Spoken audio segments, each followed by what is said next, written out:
Well, hello out there in Bondland. This is Raymond Benson here. I think you all know me, I hope. I'm the author of several Bond books that came out in the late 90s and early 2000s, but most recently, I'm the author of the first ever Felix Leiter adventure, The Hook in the Eye, which was published in 2025. But we are about to, at Ian Fleming Publications, we are about to release the audiobook of The Hook in the Eye, and I wanted to introduce you all to the narrator, who is one of my longtime best friends, Stuart Howard. Hi, Stuart. Hi, you know my name now. I'm so glad to be here. I have, as you'll hear when we explore things more deeply, I have some history with Felix Leiter, and I'm very fond of the character. I'm very fond of Raymond. This is the second audiobook I've done with him, but about the 9 millionth project I've done with him over the years. He takes pity on me from time to time. I'm a stage actor primarily based in Los Angeles, but if you have a job for me, I'll come to you. And um, very, very happy to be part of Ian Fleming Publications. Well, great. We're glad to have you. Today, we're here to give you a little glimpse behind the scenes and celebrate this release of this new audiobook, which will come out August 5th.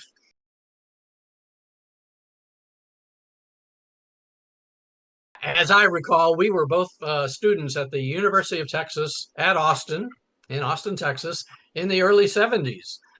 And when we were freshmen in the drama department, we met each other on a stage crew for a play called the Ballad of the Sad Cafe, and we like Hmm. to call it something else.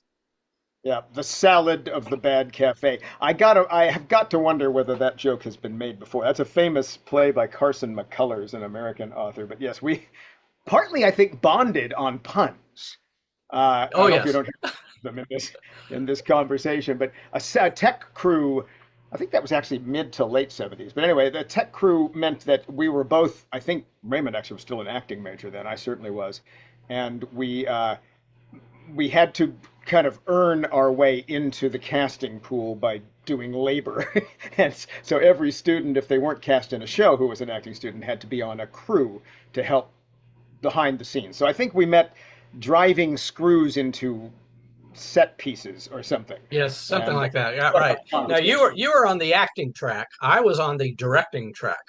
Oh, is that I right? wanted, Okay. yeah, I wanted to be a director. So at our school, you could get a major in Bachelor of Fine Arts, but you could focus it on a discipline like acting or directing or playwriting or set design, that kind of thing.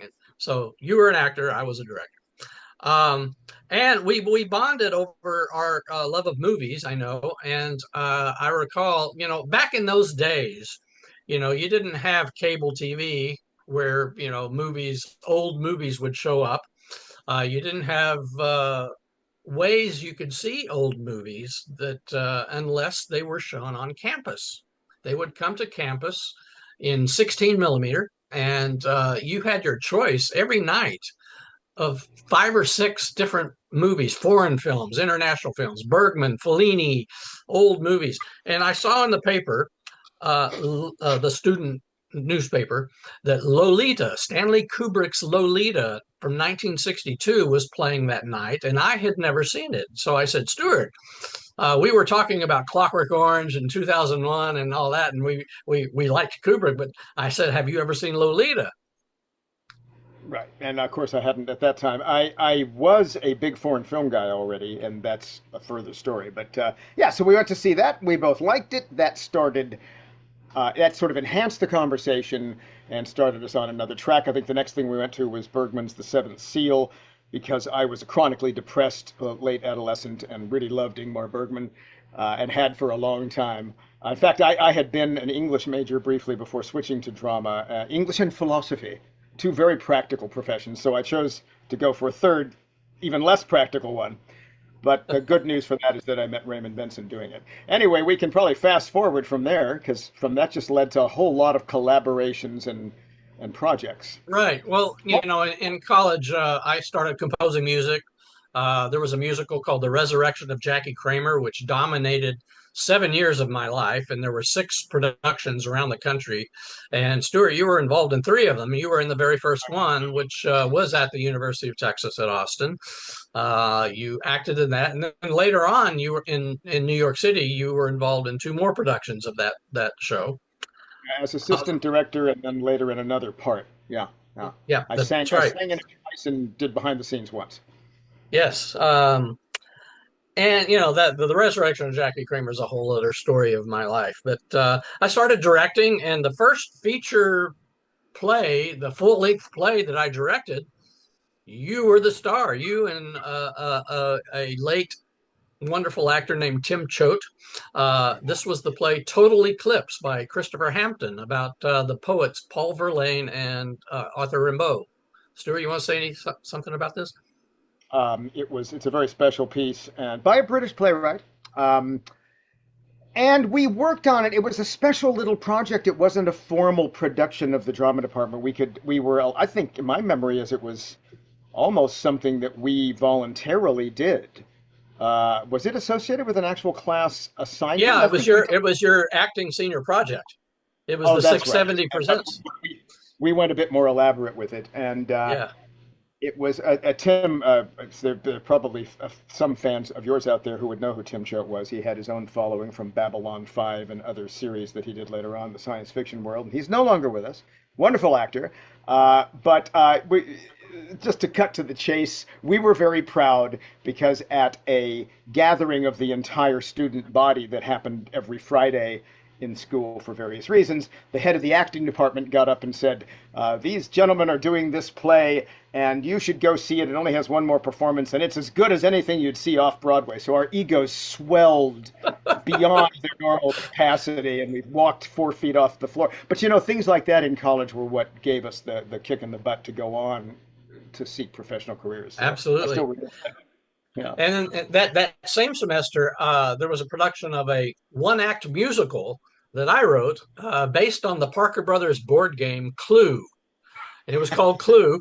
And this was way before that was an official movie or musical on Broadway made by the And creators of the game. I just kind of did it without permission. see And who wrote most of those lyrics for that musical? Well, I was just getting to that. I wrote the music and the book, but I'm not really a lyricist, and I needed funny lyrics, and who better than Stuart Howard to write the lyrics? So Stuart wrote the lyrics to my songs, and this was a production.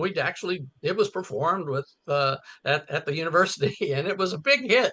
And I tried to get it. I wrote to Parker Brothers, sent them the tape and everything, and they wrote me a cease and desist letter. So. Unfortunately, nobody will ever get to see or hear our production of Clue. Wasn't one of the lyrics meant to be British, actually, something like, sometimes I want to chuck it out or flush it down the loo. I Yeah, find myself frustrated by this awful game of Clue. They won't be able right. to put that in, by the way, because I just insulted Clue. All right.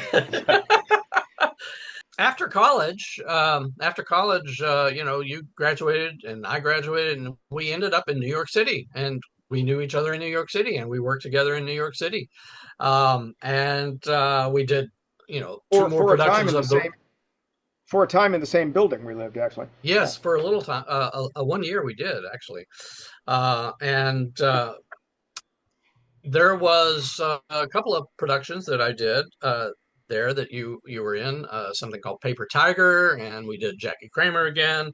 So I was always like looking for ways to cast you. But then in the early 80s, I started veering away from theater a little bit, and I started working on a book that all you Bond fans hopefully know. It's called The James Bond Bedside Companion. And I worked on that for 3 years, including going to England and meeting members of Ian Fleming's family and colleagues and friends. And I had a first draft written by the end of 1982. And I was about to turn it into the publisher, and I needed a beta reader.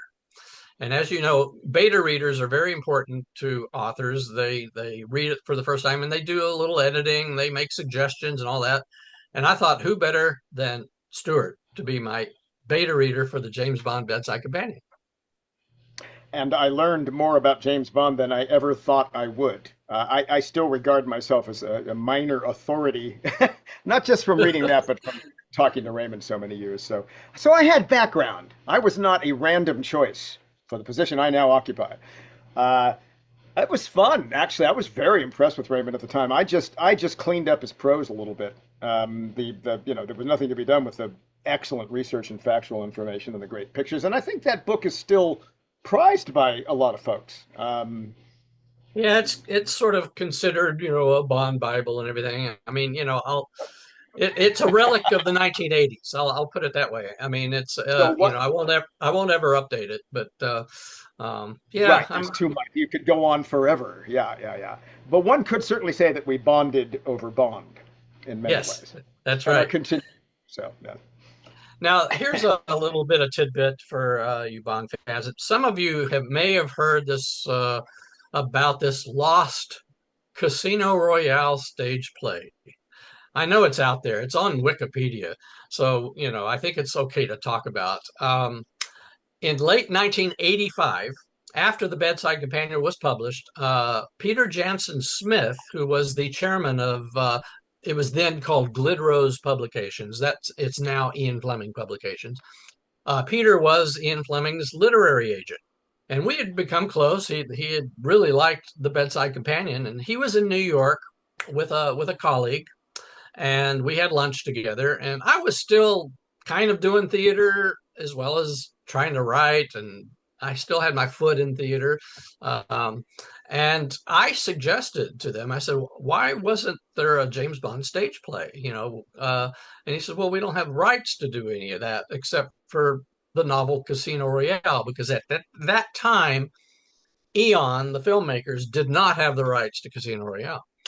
And I said, well, Casino Royale is the only Fleming novel that could be a stage play because it's mostly interiors.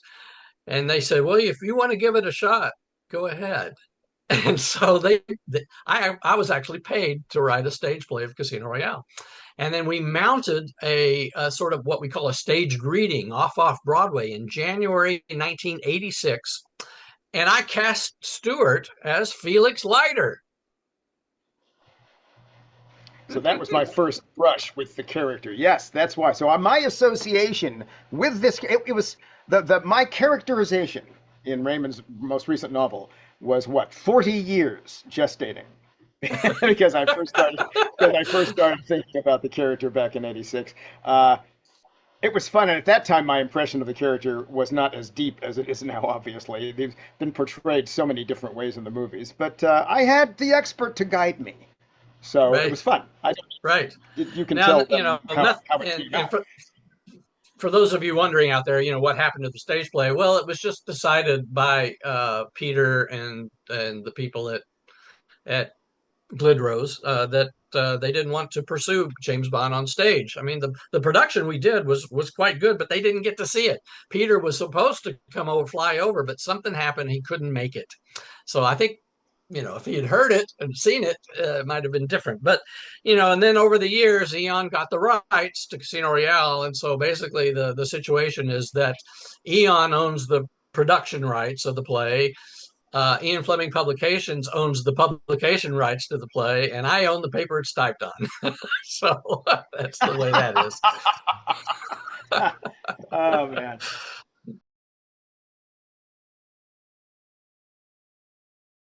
Well, I've been acting since I was a child.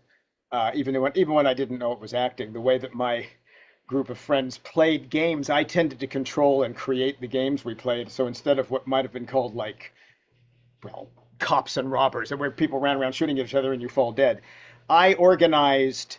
Everyone gave them parts, and we all acted out something, usually a movie we had seen. So I was acting even then, and always a ham, I guess. But I thought I was going to be a writer, and maybe I should have been. Acting got me by the throat from the first time I did it.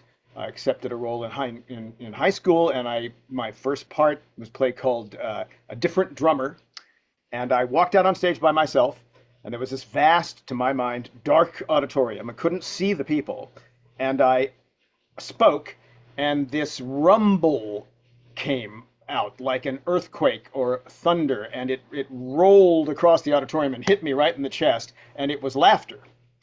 And I was basically hooked from that point on. I'm just as happy to hear tears if it's not a comedy, but it addicted me.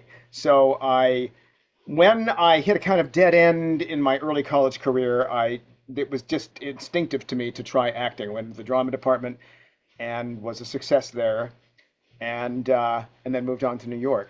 Now, I have done in my life off Broadway. I've done regional.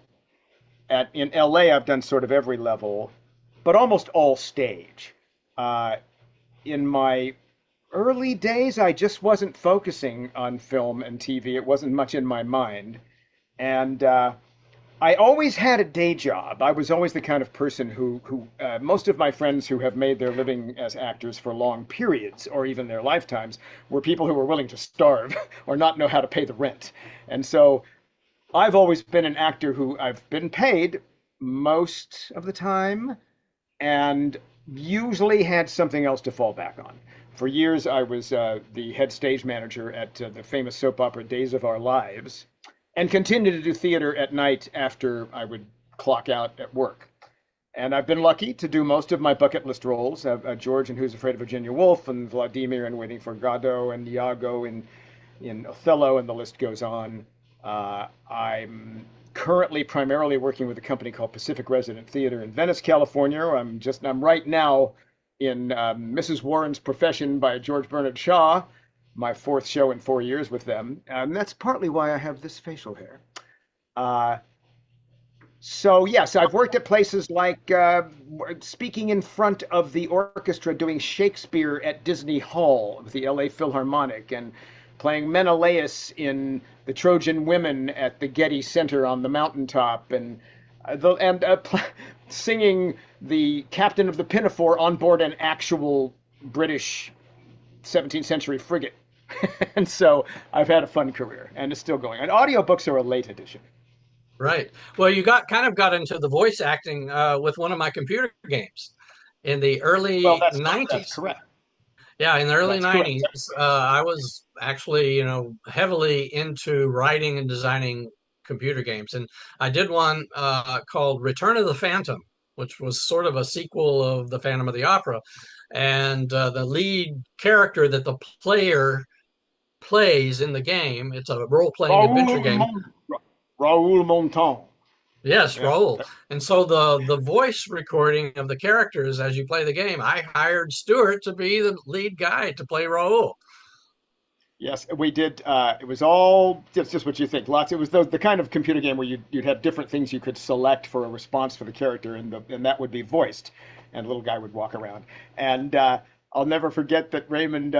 We saved the worst stuff for the last because the character had to die in many grisly ways, and the last thing we did to save my voice in the booth was have me do different things, and it would be things like, okay, you're falling into a bottomless pit.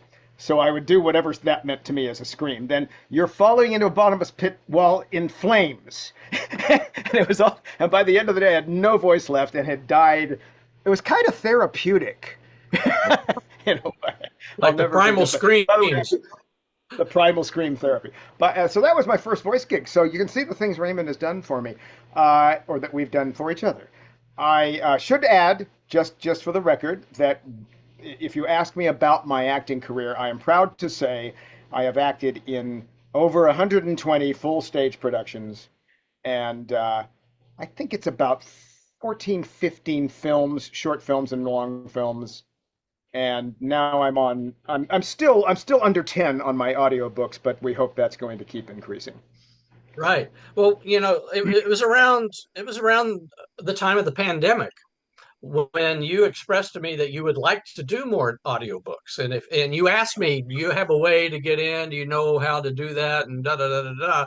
And I had a book published that I needed. They were going to do an audiobook, and they wanted me to recommend some actors for it. And this was my ghost story. It was called Hotel Destiny, a ghost noir. It was published in 2020, And I think the audiobook was published a year later in 2021, if I'm not mistaken. And I recommended you, and the publisher liked your voice. And that was either your first one or your second audiobook. I can't I think remember. it was my second. I'd done another one called Eden Waits. Both of these are available on Audible, and I was delighted because, for one thing, I just am so fond of Raymond, and it means a lot to me to collaborate with him. He's one of probably, in terms of consistency, my oldest friend, and I don't mean in age, though that probably could qualify as well. And I uh, I was delighted, and it was fun. There was actually a female character in that book who was a kind of vague precursor to Dora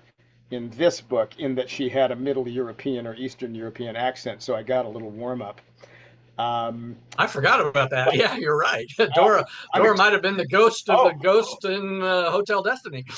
yes. So that one, especially the last couple chapters, I'm very proud of. Yeah, what had happened, and correct, I may be jumping questions here, but interestingly, right before the pandemic of evil memory, I had decided it was time I got into audiobooks. I was at a party, talked to a wedding actually, talked to a person across the table. She was studying with a mentor. She recommended the mentor. I got on with him. I had to use a thing called Zoom. Hi, Zoom. And learned it. So by the time the pandemic started and we were all stranded on Zoom, I already knew all about it. Took lessons with this man, bought the equipment that I needed, went into a studio before there was a pandemic, and I could, and got all my demos, and had myself trained. And all I needed to do now was get work. And I managed to find one audition, and then Raymond got me another. And that kind of started me in a new direction. It's not my exclusive direction, but I love doing it. And I am lucky enough that I can pick and choose my projects because I'm no longer the starving actor that I was. So I really, really enjoy all the ones I tackle.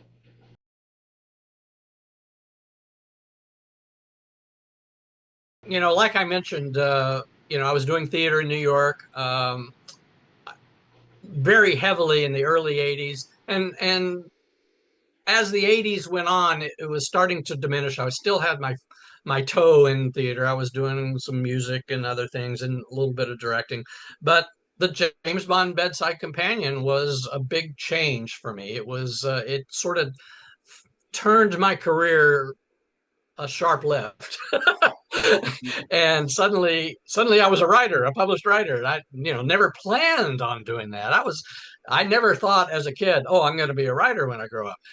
So, and then immediately after that, the literary agent that I had acquired as a result of the James Bond Bedside Companion called me a month later after the publication and said, "Hey, there's this company that's doing these computer games, these text adventure computer games, and they have a license for James Bond. They're doing a couple of Bond games, and I thought of you. Would you like to write some computer games?" I went, "Yeah, sure." And I met with these people, and I got the job, and I started writing the entire text and designing the game actually for what was A View to a Kill, which was the tie-in to the current movie at that time, as well as Goldfinger. And that then steered me in a whole career for 10 years that I never expected, and that was to be a computer game designer. And that's where I really honed my fiction, because the kinds of games I was doing were story based adventure games where you play a character walking through an environment, talking to other characters. There's dialogue, all these conversations that you do, and there's all these obstacles. I mean, the scripts for these things were like a New York City phone book. They were very thick with all the paths that you go on. And Peter Jansen Smith at Ian Fleming Publications, Glidrose still, we had remained friends. We had stayed in contact after the Bedside Companion. This was while John Gardner was writing the books. And he knew I was doing the computer games. He knew what I was doing. And I had written in the late '80s my first mystery novel. And I talked about this in interviews when The Hook in the Eye came out. But That novel was called Hook and I Incorporated. And it was about a detective in Texas, not Felix Leiter at all. It wasn't him. Uh, but he did not have a hand. And that was sort of an homage to my nephew, who was born without a hand, who is a great opera singer now. But anyway, I wrote this novel and I showed it to Peter, and he saw it was my first. It's the proverbial first novel that you throw in a drawer and you never take it out.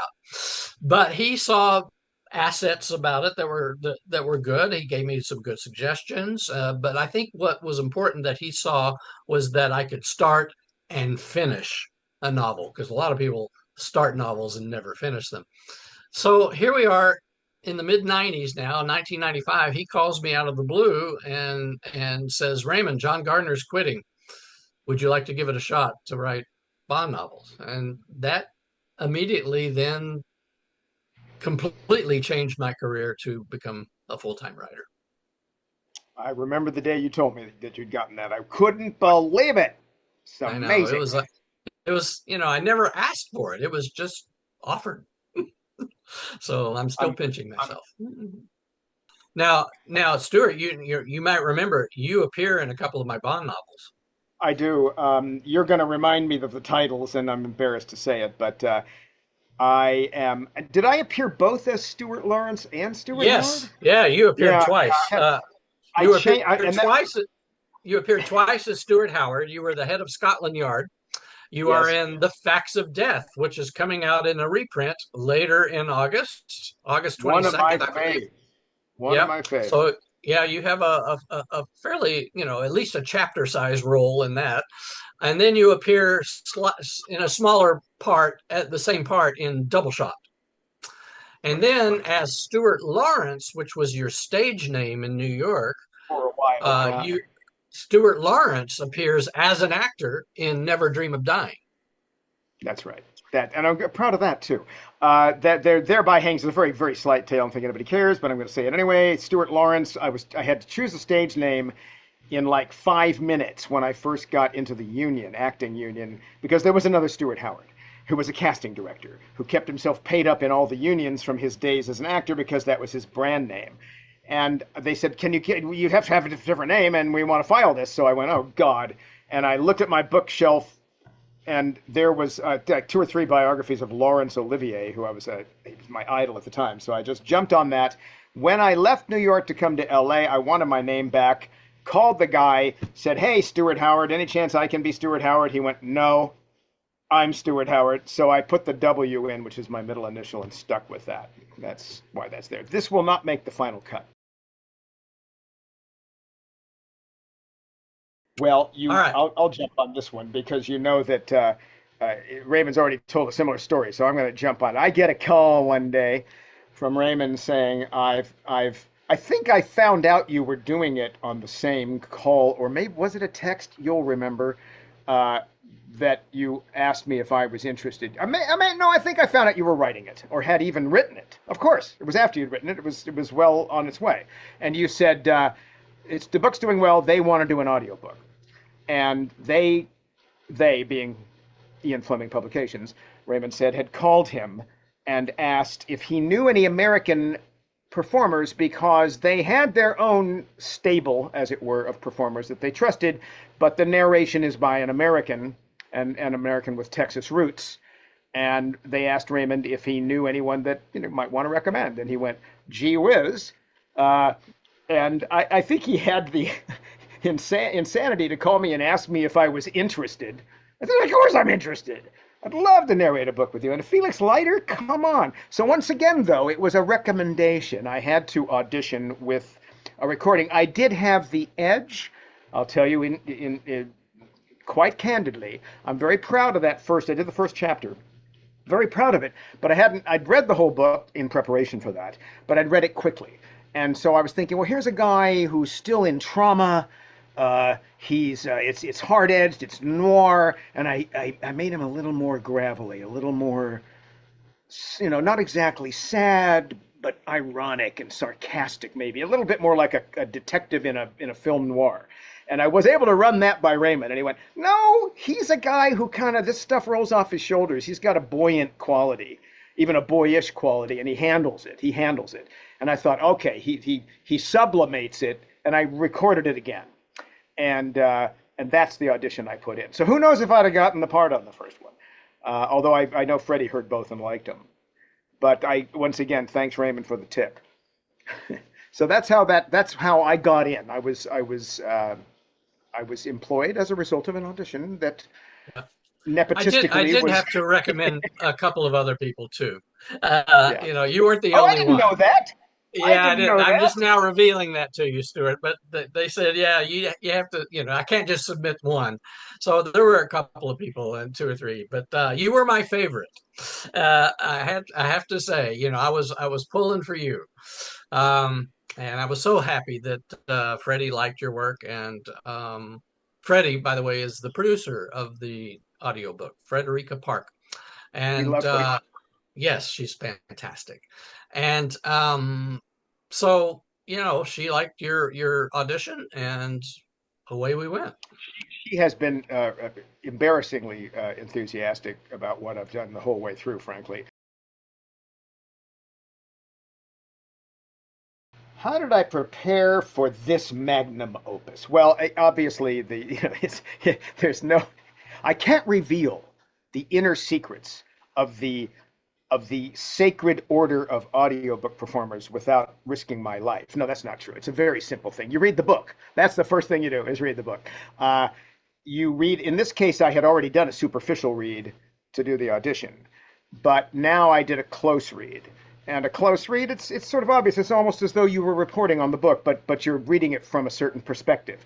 So I'm reading it to learn, really get my own interpretation and deep analysis of the character. Who is this guy?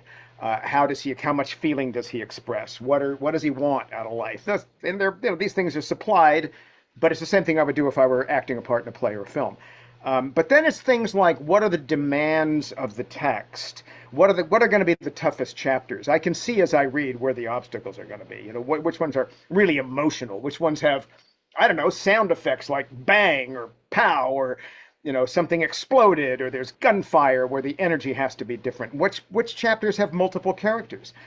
In my position, the way that I approach audiobooks, I go chapter by chapter. Each chapter is a book in itself, a little tale or sub tale. And so I would never consider, for example, after a day's recording, stopping in the middle of a chapter. I must finish the chapter. So I'm also thinking as I prepare it in terms of chapters. Is this going to be a day when I can do 3 chapters, or are these chapters too demanding? Maybe it's going to be 2. There are also ways of ticking off your progress. Oh, there's 34 chapters. I've done 10. Yay! But the other big one is characters for me. I'm there, and consistency.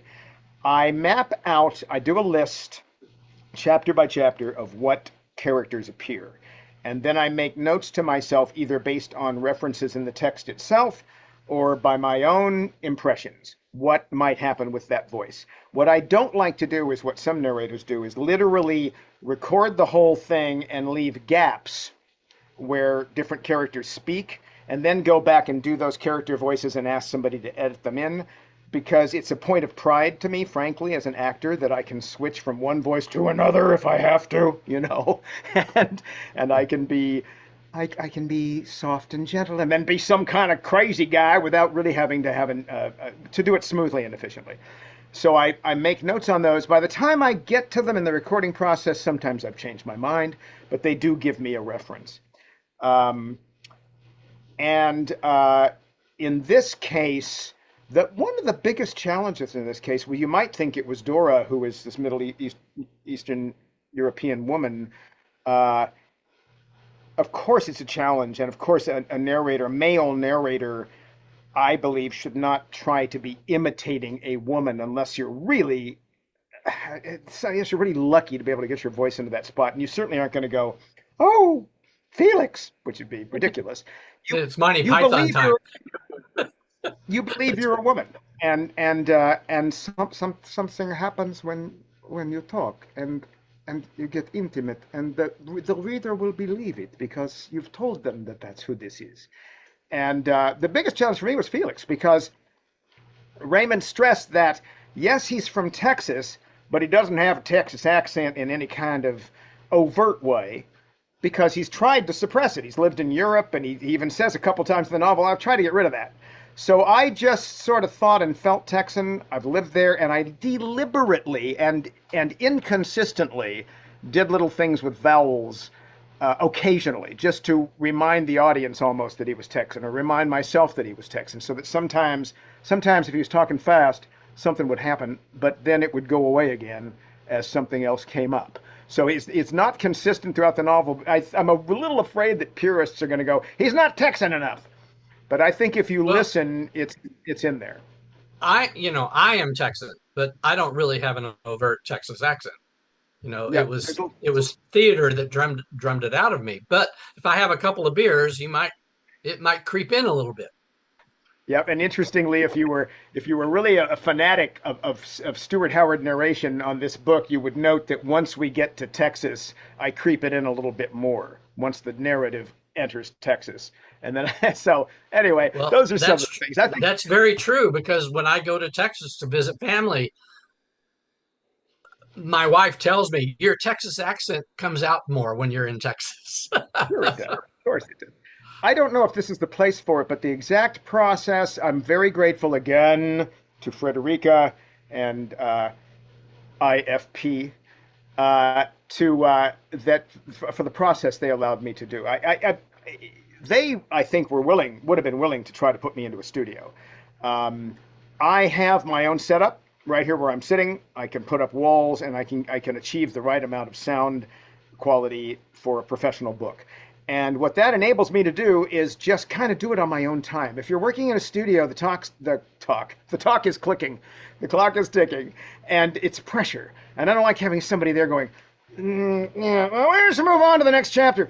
I could have my dinner, rinse out my mouth, do some vocal warm-ups, come back here in the dark of the night, and all by myself and that mic and that text create this thing. And there was never a moment, I came in well ahead of schedule, never a moment's feeling of anyone breathing down my neck. And I very much appreciate that because it makes the process much more creative. So.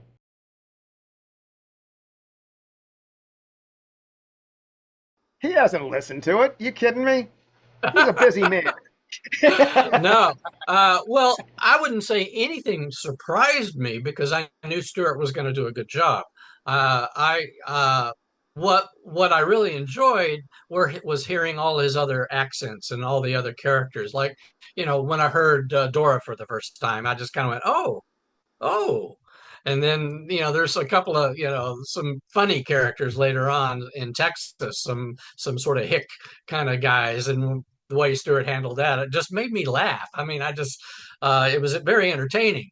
And the same way with Whitehall, the guy the phony British guy that comes in toward the end of the book, that was perfect. His sort of over the top Brit, was fantastic, and I think he handled Felix exactly right. So it's a pleasure. So I'm not really an audiobook reader. I like to read books. I almost feel like when I listen to an audiobook, it's like being read to go to sleep. But I do, and so many of my books do have audiobooks.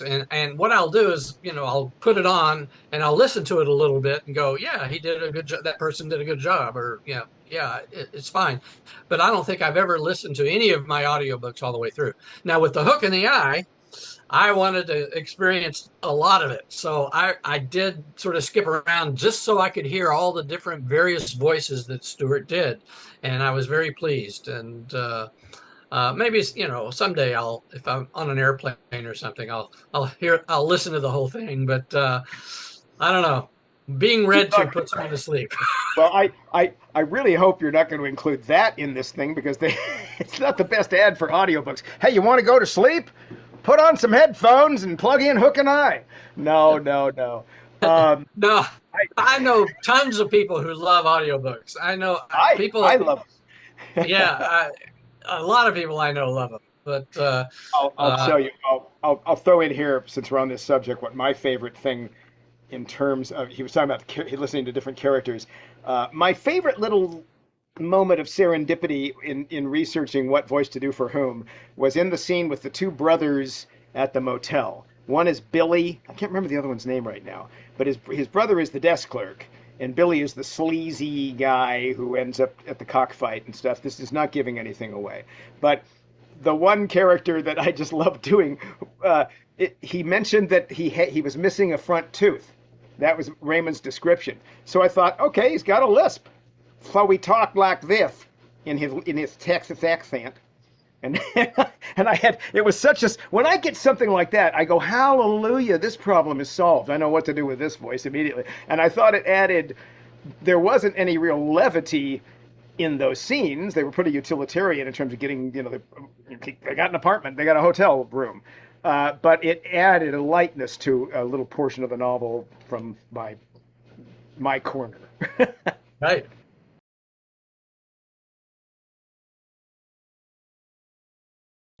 The approach I was taught by my mentor, Leonard Dozier, in doing audiobooks was I am telling a story very intimately to another person or a small group of people, maybe sitting 3, 4 feet, 5 feet from each other, in a little semicircle, and I'm leaning forward and I'm telling them a story. And it, it, they are the most, they love the story. They are hanging on the story. They want to know everything about the story. And I have to have a reason for telling the story. And I have to know I am creating an entire world for them with my voice. So it's my responsibility to give them color and nuance and pace and real characters, but never to lose the connection with them. So that when I'm narrating, I feel like I'm talking through the mic right to somebody else. It's very much the same thing as doing film, the kind of, or where you're sort of talking through or past the camera to a person that might, when they're just doing your angle, you have to, there's no camera, there's no mic, there's a person there that I'm talking to very quietly. And everything else is technical. So I think but I do apply a sense of pace, not only, and climax, not only within each chapter, but to the novel as a whole. I have to be aware of where I am in it, start it. The first chapter starts maybe a little bit more lively than some of them to hook you in. Then I calm it down, and then I begin to build through the whole novel to its climax, and then I take you out. All that's part of the game. I'd like to interject here. You're an actor, and I think that shows in the narration. There many audiobook narrators. They are that because they have a good voice, but they're not actors. They can read the book and it's fine, but when you have an actor reading the book, you get a lot more nuance. You get a lot more characterization. You get a lot more movie in your head, if that makes sense. Yeah, that's Uh, what I'm after. Yeah. yeah, and I With think Felix, that's go ahead. yeah, that I think that makes a world of difference in audiobook narration. Thank you. With Felix, it's a first person narration, so it's a guy talking who wants to get this story off his chest. Maybe part of what I was going after is maybe it was therapeutic for him. He just, 3 months ago or something lost his hand and part of his leg, and he's trying to get his life back. And uh, for me, then it makes it possible for even if you're talking about a long passage about how a prosthesis works, or where you were driving between Arkansas or not, I guess Arkansas is not involved, between Louisiana and Texas or something.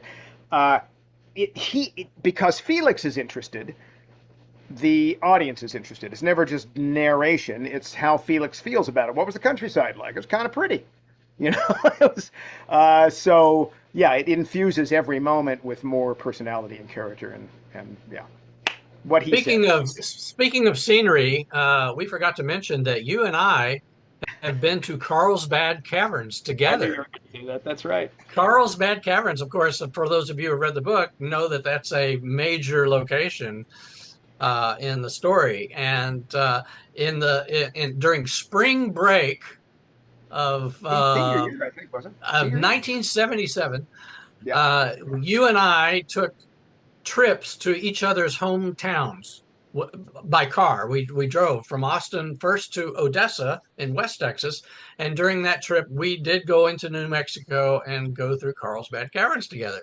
Yes. And then There afterwards, is we went to your place in Houston. Houston. There is a joke in The Hook in the Eye, in which the town of Odessa is referred to as Odesolation. Yes, And that joke, I don't think I made it up, but I think I first heard that from for me. Raymond on that trip. And so, we're just two crazy guys taking some time in our spring break to go into crazy land. And Carlsbad Caverns was a high point, or actually more technically, a low point, because it's way down underground. A fantastic environment, which I know Raymond has been to again since, but he describes it very vividly in the novel, and I was so amused that part of that trek is a trek that he and I actually took together. Yes, yeah. Well, I've been to the caverns many, many times because when you lived in Odessa, it was only a 3 hour drive to get there, so it was a day Right, trip for right. many of us. So I went many times as a kid, and then several times as an adult. Yeah.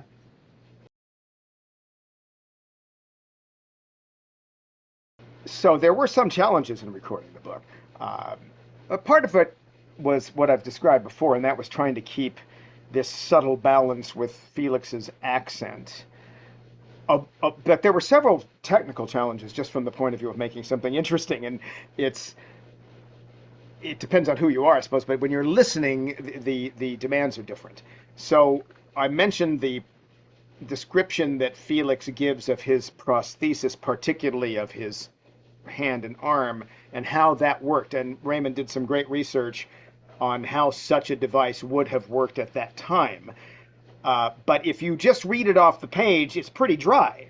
I mean, there's no, this was a really great prosthesis, or something. It's you do this, you do that, you flex this muscle, this thing, you have to learn to do that. How am I going to shift a car?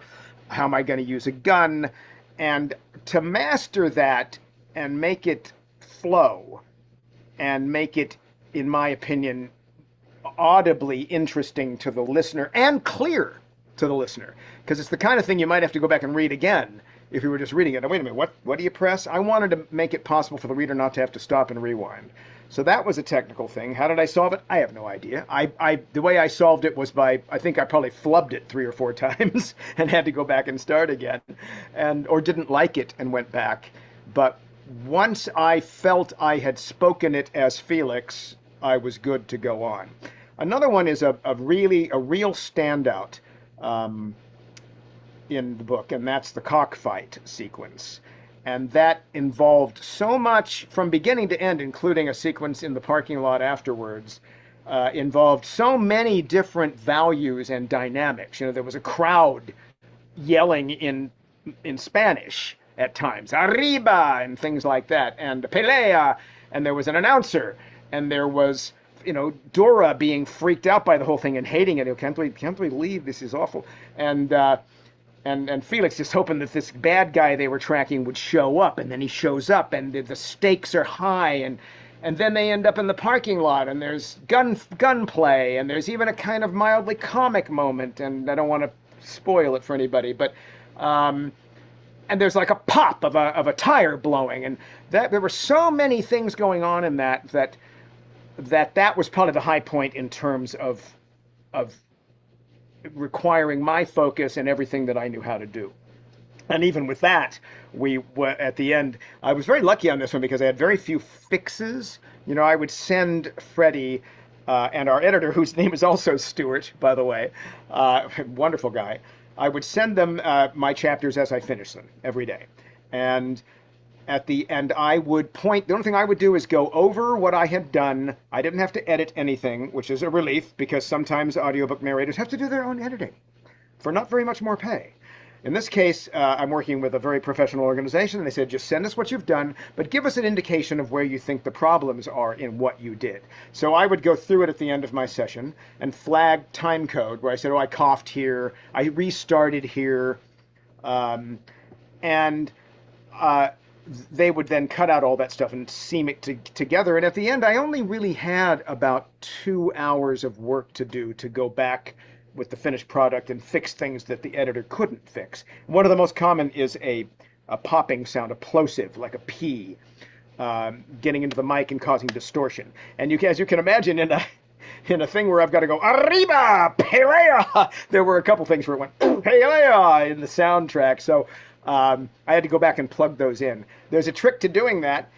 You don't actually yell. The volume was a little hot that recording day. I had the knob up too high. But instead of that, you just make it. It sounds like you're yelling, but you know it. So I'm talking normally, and there's pelea, pelea, arriba, arriba. That sounds like I'm yelling, but I'm not. The volume's about the same of what I'm doing now. So that one was challenging enough that I actually had to go back and do a couple fixes.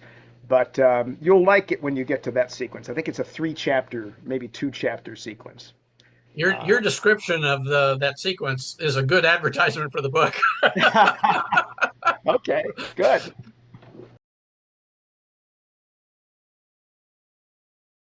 I talked about this when the book came out in some of my interviews. I've always loved Felix Leiter in the books. I was reading all of Ian Fleming's book, as a kid at 9, 10, 11 years old. And because he was a Texan, Fleming designated him as a Texan. I kind of, you know, had an affinity for him. And he is a much more well-drawn character in the books than he's ever been in the movies. Now, I'm not, denigrating any of the fine actors who played Felix Leiter. There have been 8 of them, but they were always different. They were always a different guy, a different tone, a different, way he dealt with Bond, a different, some of them were serious, deadly serious. Some of them were just kind of there. Some of them, kind of had the right sort of buoyancy. I've never felt that Felix was properly cast according to the books.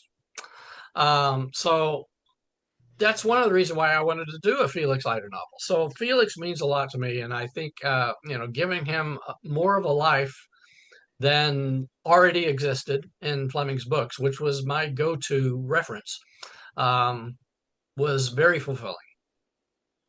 I agree. I read the novel so long ago that as the movies came out, I would laugh every time because I think a lot of what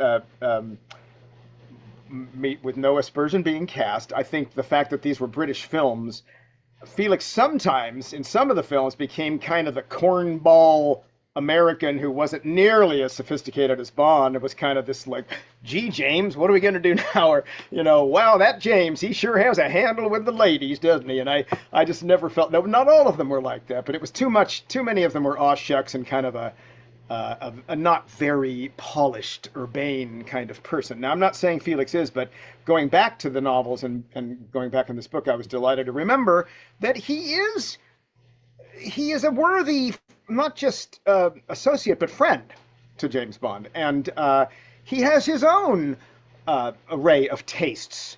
Ian Fleming was very big on personal accoutrement and the things that his characters loved and the food they loved and the cigarettes they smoked. And that's a lot of that's there in the Leiter in the books. And in this book, all that stuff about his preference for bourbon and branch and the cigarettes he likes to smoke and the Hagen Hag Scotch, which was a big thing at the time. And that's a tasteful guy. He knows what he likes. And he's a confident guy. He's an accomplished guy. He's a CIA agent who's had a lot of experience, and he's got this wonderful quality of being able to absorb punishment, and with he can be a little exasperated with himself once in a while, but he absorbs things with humor and with a kind of pluck and determination that make him get up and go on. And my God, at the beginning of this book, he has suffered the most horrible setback, but his whole thing is just I'm going to figure this out. And he puts his heart on his sleeve sometimes and gets hurt. But boy, he sure does know how to give it back when the occasion arises. I'm not going to talk about that too much either, but there's a moment in the trunk of a car that's possibly my favorite line to speak in the whole book. So having gone back to that and realized that this is a guy who I agree. I'm not sure any movie's gotten it right. Would you say maybe David Hedison came kind of close in the Dalton ones? he's a little too serious. My Yeah, I mean, my personal favorite is Rick Van Nutter, but mainly because he looks like Felix, like Fleming's Felix. He's yeah, supposed to be tall and blonde, yep. and he has kind of a cocky attitude, and kind of he's all Little right. swagger. Actually, I think the guy who got the tone right, the sort of jokey kind of tone, was the one in Goldfinger, C. Oh, the guy Slender. wore the hat and was always Yeah, with the binoc. yeah, yeah, Yeah, but that's he doesn't RJ. really, he doesn't look like Felix Leiter. Yeah, and So he didn't seem to me like he himself was an effective guy. He was right, more, right, you know, a right. I support. mean, David Hedison appeared twice. Jeffrey Wright appeared three times. I mean, Jeffrey Wright's a great actor. Great actor, He's a absolutely. fantastic actor. I just, I had a Not little quite. problem with his Felix. So anyway, that's it. And so for me, it was actually a privilege to, within this Bond world, to participate in fully embodying this guy. I mean, he is now, I don't think you can now go back and read the original Flemings without having all this backstory and fill in. It's going to make the character seem even more resonant, I think, to people who go back and read it again. Yeah, I hope so.